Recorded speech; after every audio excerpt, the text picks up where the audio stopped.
Rom-coms always have that moment after the protagonist gets broken up with, when she decides she's gonna throw away the junk food, she's gonna wash her face, and she's gonna go to the gym. And all of a sudden, she's got that revenge glow up. You know what I'm talking about. Guess what? Today, we are gonna get that glow up without the breakup. And I know what you're thinking. You're like, Sheila, but I'm not sad enough to go to Pilates at 6 a.m. Well, listen. You deserve dewy skin and that big career move when things are good in your life. So I am here to teach you how to get the breakup without the glow up. Grab your matcha and let's get into it. This is our time. I thought we could do a little lip gloss moment because it is a rom-com and I need to touch up my lip gloss. Okay. Let me tell you about my friend Amy. A few years back, she meets this guy, and he's a lawyer, he's cute, he's funny, and he really adores her. And so she decides to do something different in this relationship. She decides she is going to take it slow. So she does, and a year later, he's moving to another state for his job, and he asks her if she wants to move with him. And it feels really natural to say yes. So she does. They move to this other state. She quits her job. They literally create this home together. And they even talk about getting engaged. And then one day he texts her and he's like, hey, I left you a note on the kitchen counter. And at first she gets like this lump in her throat. But I mean, she doesn't really think anything of it. They barely fight. So she goes and she reads the note and he's breaking up with her. I mean, there's reasons, but like none of the reasons really make sense. When I hear this story, I am like, oh my gosh, this breakup is gonna break her. And so 3 months later, she's back in California and we're gonna have lunch. She walks into the restaurant, you guys, and she looks amazing. Like amazing. Like she's lost, I don't know, 15, 20 pounds. Her skin is glowing. Her hair is extra shiny. Apparently, she got a new great job and is even seeing someone new. I mean, this girl is definitely in her glow up era. You know what I'm talking about, Julian? Do guys glow up the same way the girls glow up? Just curious. Welcome to Small Talk with Sheila. I am your host, Sheila. And this is the podcast where we talk about how to rom-com your life in the smallest of ways to give you that big main character energy. As I was talking to Amy at lunch, I remembered something. I remembered the last time that I had that same kind of glow up. And for me, it was right after my ex-husband sent me a message on Facebook Messenger that he wanted a divorce. Yes, that really happened. And yes, that's an entirely different episode. But it got me really thinking, I mean, what is it about a breakup that, makes us glow up? And listen, today I am actually in a very happy, loving marriage with my now husband. I feel deeply loved and I feel safe and everything is honestly really great in my life. But I don't know, I've been trying to lose the same 5 pounds for the last 2 years, got a gym membership that I never go to. And honestly, I feel like my skin is like dull, despite the fact that I have this really expensive red light mask, which you should totally get, by the way, because it makes you want to just meditate. But regardless, it's not the point here. The point is, it got me really thinking, I want to be happy in love, but also have that glow up that Amy had. And think about it. Shakira, right? She has this entire career revival after her ex-husband dumps her, and cheats on her with somebody else. And also, who would ever cheat on Shakira? Like, seriously. Okay, and if we're talking about rom-coms, let's think about Elle Woods and Legally Blonde. She scores a 179 on her LSAT and gets into Harvard Law School all because the guy dumps her. You guys, this is not coincidence. This is science. So today, I am going to Sheila Science what it is about a breakup that gives us that glow up. Yeah, I am going to do that. I'm going to go beneath the surface. I am going to help all of us get that glow up. And listen, if you're going through a breakup right now, I just want to give you a hug, first of all. And second of all, congratulations. I mean, you basically have a head start. So throw away the junk food and let's get into it. Now, to understand the Sheila science of a breakup, you have to understand the different phases of a breakup. Because there is a certain moment that the glow up happens, and you have to understand the full emotional arc.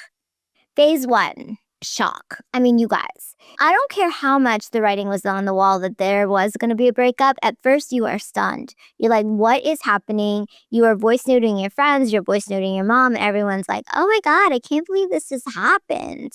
And really, what they're saying is, oh, I knew this was going to happen. I don't care. Like, you know the email before the email and you've got mail? Yeah, that's it.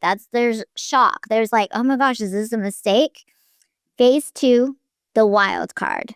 This is the most unpredictable phase of a breakup because anything can really happen at this point. You are angry, you are sad, you are happy, you are maybe actually kind of relieved, all within 30 minutes. And it's just all these feelings are everywhere. One minute you want to go and drink tequila shots with your friends and dance on a bar table.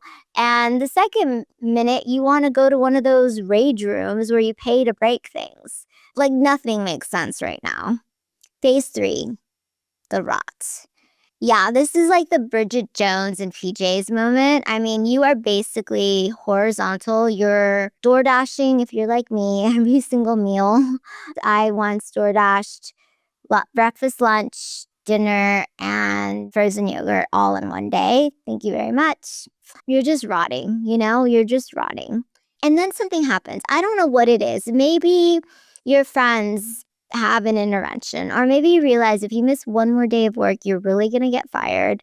Or maybe you're just watching Sex in the City and you know the episode where Carrie gets broken up with through a Post-it? Yeah, something happens in that moment where everything just clicks. Phase 4, the rebuild. Okay, you guys, this is the moment that we've been talking about. This is the moment that you throw out the junk food, that you wash your face, that you go to the gym, cue the montage. Your glow up is about to happen. Okay, now we are going to get into the really good stuff. Let me just drink a little bit of coffee. You with me, Julian? You still here? Okay. So there are certain things that actually happen, you guys. This is where the science come in a breakup that allows you to glow up. And if you get your notes and you start jotting some things down, I promise you that you are going to glow up without having a breakup. Thank gosh, look, I really don't want to get divorced again. Okay, number 1, you declutter as if your life depended on it. You know what I'm talking about, right? One time after this massive breakup, I went feral on every single one of my belongings. I was like, the teddy bear he got me from CVS, gone. That shirt that I wore the night he was checking out another girl, gone. That skirt that he told me I looked fat in, gone. All of it gone. Anything that reminded me of him was gone, which was pretty much 2 big bags of things that I no longer needed. But listen, you guys, the other day I was in my closet and I'm looking around and I realized there's about 60% of stuff in my closet that just doesn't feel like me anymore. So I was like, you know what? I am just going to get rid of this stuff. And I just felt so good. I created room for new energy in my life and it was amazing. You don't have to wait for a breakup to Marie Kondo your life. You don't have to hate someone to get rid of things. Just do it. I promise you, you are going to feel so much better. Okay, the number 2 thing that happens after a breakup is that you get time back, right? You get the time that you were talking on the phone with this person, that you were dating this person, that this person you were having dinner with. You just have a lot more time on your hands. So what do? Yeah, you say yes to things. I mean, if a friend invites you to this networking event, you're like, okay, yes. You get a DM about a 6 a.m. Pilates class. You're like, okay, yes.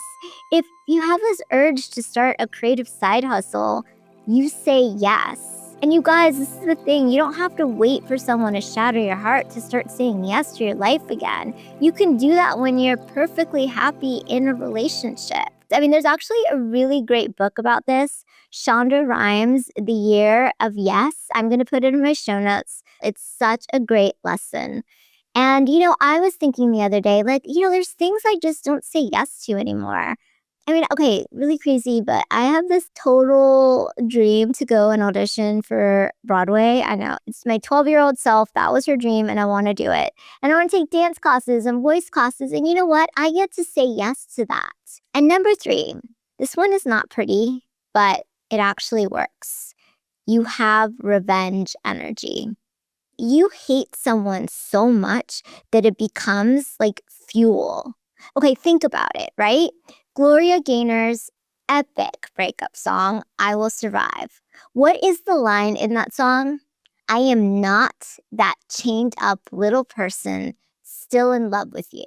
You guys, that is not sadness. That is fuel. I am going to toss out the keys and I'm going to go out there and I am going to make my life happen. You don't need an actual nemesis, that person at work that's kind of annoying you and always tries to up you. Use that person, or use the person from your past. Maybe it was a teacher, maybe it was a friend who heard about your dreams and said, oh, that's cute, but that'll probably never happen. Well, use that as fuel to go after the life you want. You deserve that. There is nothing wrong with a little I'll show them energy. Honestly, I'll show them energy gets me through so much in life. So here's the biggest takeaway. You don't need to get dumped to do any of these things. Breakups don't change you in the way we think they change us. What breakups do is they make us pay attention to our lives again. And you can do that when you're perfectly happy. And most importantly, you get to prove yourself to yourself and use that as the fuel to get you to the next place. We all deserve that glow up energy. Listen, I get it. I know we've been having a lot of fun here, but breakups suck. They do. I mean, I know this to my core. Very unfair. The rug has been pulled out from under you. But I also want to remind you that sometimes something really good comes from the heartbreak. For me, after I got that Facebook message, I want a divorce, it ended up being the best thing that could happen to me.